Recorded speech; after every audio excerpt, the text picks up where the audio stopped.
When most people think of China, they picture intricate jade carvings, martial arts performed with precision, and colorful fireworks exploding in the night sky. Yet for all its beauty and wonder, China also boasts some of the strangest and most dangerous foods on the planet. Here are 10 dangerous Chinese foods you should never eat.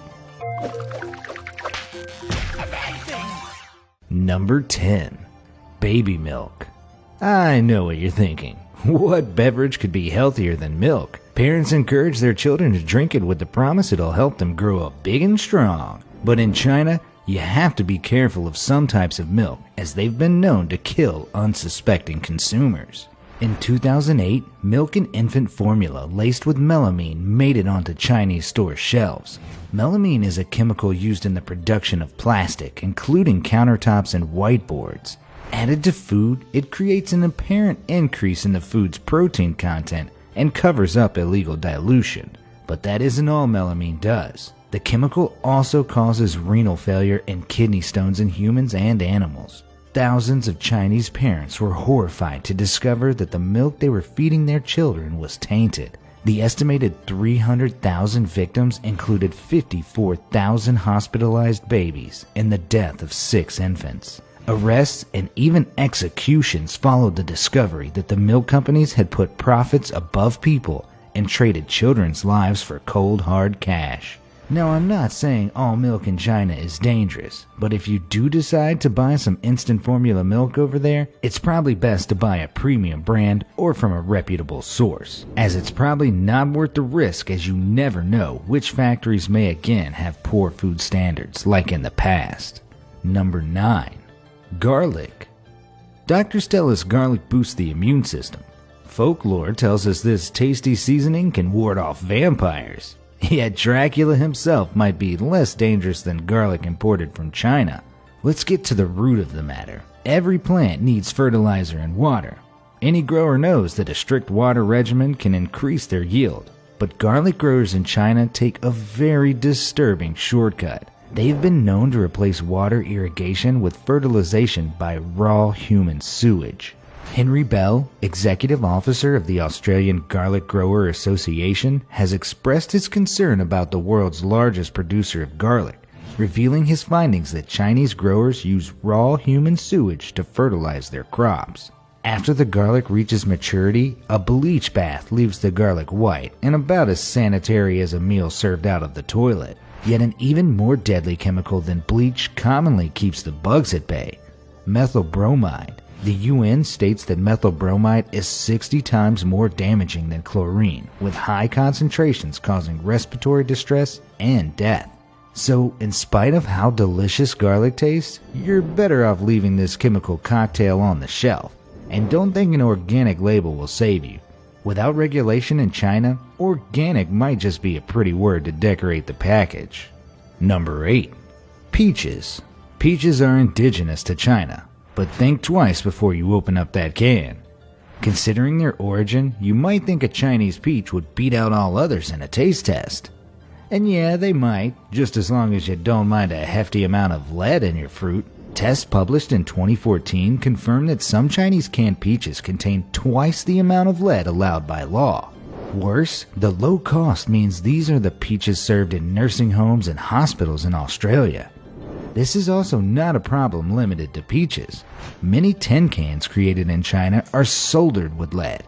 In 1995, America banned the use of lead for tin can soldering, but Chinese companies have yet to eradicate the practice. Lead poisoning is no joke, and the symptoms can be everything from headaches to a coma. Number 7. Tofu. Any vegetarian knows that nothing replaces meat like tofu. But these tofu growing practices might leave you running to your nearest burger stand. Tofu is made with soybeans and can be either fresh or fermented. Tofu producers in the Hunan province of China decided to take a shortcut that will have you reaching for an anti-nausea pill. In 2017, Shanghai's food safety inspectors discovered that manufacturers were using animal and human waste and iron sulfate to speed the fermenting process. Batches of the tofu even tested positive for the presence of E. coli. I think if I went to Shanghai, I'd stay away from tofu for the time being. But just before you throw out any food with the healthy label and only eat fried food from this day forward, think again. Number 6. Gutter oil. I'm sure you'll agree that the idea of sending our bottles in plastic to enjoy another life as a park bench somewhere is a nice one. Who could possibly object to recycling? Well, you might after hearing about this next product. A recent series of arrests uncovered a dark, well-kept, and ongoing secret practice in China. Gutter oil. Yes, it's as bad as it sounds. The ingredients in gutter oil range from oil gathered from restaurant drains to literal sewers. After boiling and the removal of some adulterants, the oil returns to restaurants for a second use. The dark color of reused oil might betray its sordid past, so manufacturers include a dose of bleach. Chinese officials took down a criminal gutter oil network operating across 14 provinces, seizing 100 tons of contaminated oil. The arrests were an attempt by the Chinese government to crack down on dangerous food practices. A year later, officials made another wide sweep against gutter oil. 100 people were arrested for making a form of gutter oil that involved the boiling of rotten meats to extract the oil. Alkali additives neutralize the imbalances caused by the high amount of animal fat. In the short term, gutter oil can cause stomach pain and diarrhea. The long-term effects can include stomach cancer and developmental disabilities. So why would anyone take the risk of using this illegal oil? With the cost nearly half of what new cooking oil costs, putting profits before people is tempting. And in a country where much of the food is fried, cheaper restaurants often succumb to this deadly siren song, with some experts stating that 1 in 10 restaurants use gutter oil. If you're in China and deciding where to eat, it's a smart choice to stay away from the cheapest option. Number 5. Prawns. For those who love a taste of the sea, prawns and shrimp are a popular choice. Yet the flavor exploding on your tongue may owe something to a gelatin that is decidedly not seaworthy. With bigger prawns netting a bigger profit, prawn sellers in many cities, including Kunming and Wenzhou, have taken to injecting gelatin into their wares, according to Chinese newspapers. This mixture is created from items like collagen, animal skin and bones, or sugar and cotton linter, and shrimp sellers justify themselves with the excuse that everyone else is doing it. Though the concept of shrimps plumped up with gelatin isn't particularly appealing on its own, the real danger comes from the process. According to the Tianjin Aquatic Products Association, there is a considerable risk of contamination, as the injection methods are unlikely to be hygienic, particularly if they're being carried out covertly. Up until now, the discovered gel has been edible, but researchers at Shanghai Ocean University have expressed growing concerns that cheapskates may begin to use cheaper and more deadly industrial gel. Number 4. Puffer fish. While many of the foods in this video owe their danger to illegalities, this next item was legalized in 2016.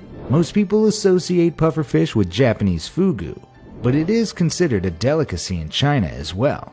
In fact, the Chinese claim credit for originating the practice of eating puffer fish. People living along the Yangtze River have a long history with the fish. According to them, the taste is well worth the risk. Historically, if a guest called in to Yangtze when puffer fish was on the menu, he had to hand over a coin before he could eat. The reason being, if the guest died, he would have bought the fish, absolving the host of any guilt in the matter. A smart precaution, since the poison in a puffer fish is 1,200 times more deadly than cyanide. That means exposure to an amount equivalent to the size of a pinhead is enough to kill you.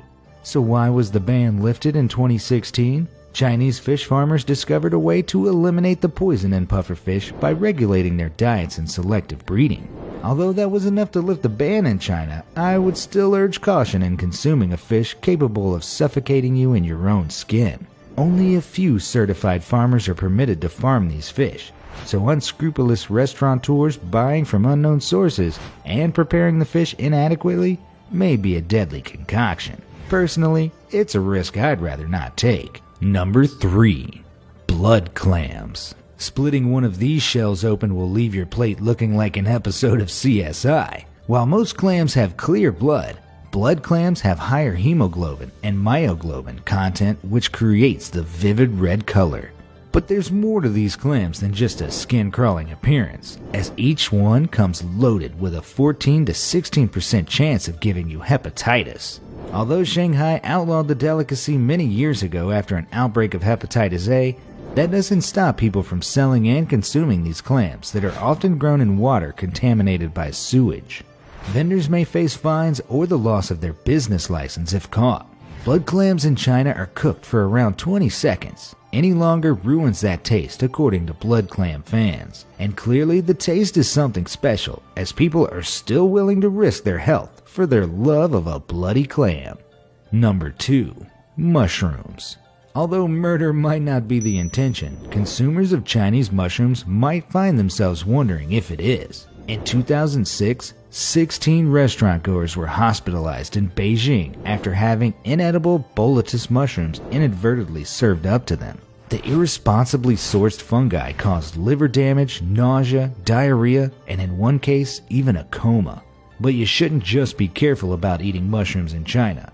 In America, about 1/3 of supermarket mushrooms are imported from China.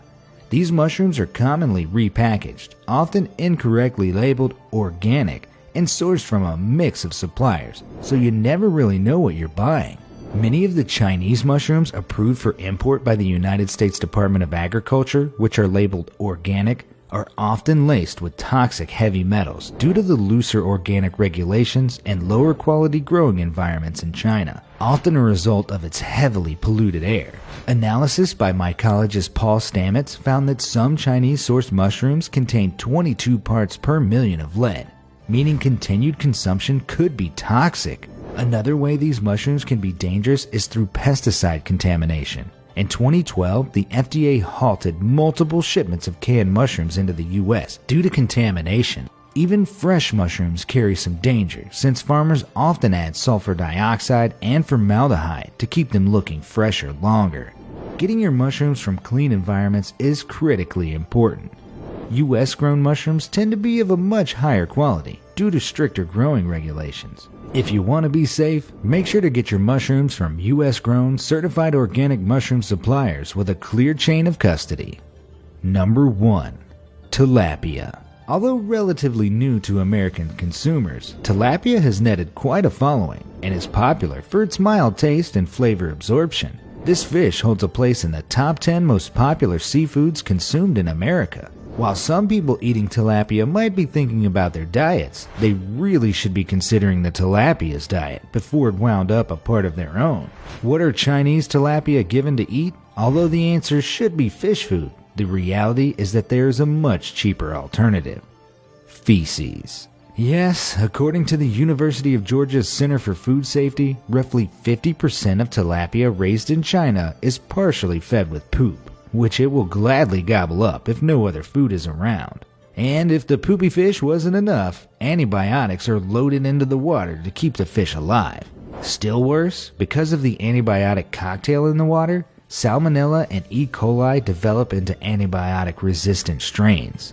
While some deny that the fish are fed feces, there is no denying that Chinese fish are swimming in antibiotics, contributing to the international crisis of antibiotic-resistant microbes. So while you may have to admire the ingenuity of the Chinese food industry, it pays to be wary. It is estimated that 40% of the soil in China is contaminated with arsenic and heavy metals. I say estimated because the Chinese government refuses to divulge the actual numbers. Still, Chinese state media has indicated that 60% of groundwater is severely polluted. This pollution makes its way to the world through the foods we import from China. Are the lower prices worth it? You decide. But what I'd like to know is, would you still take the risk with some of these foods, or have you been put off for life? Let me know in the comments section down below, and thanks for watching.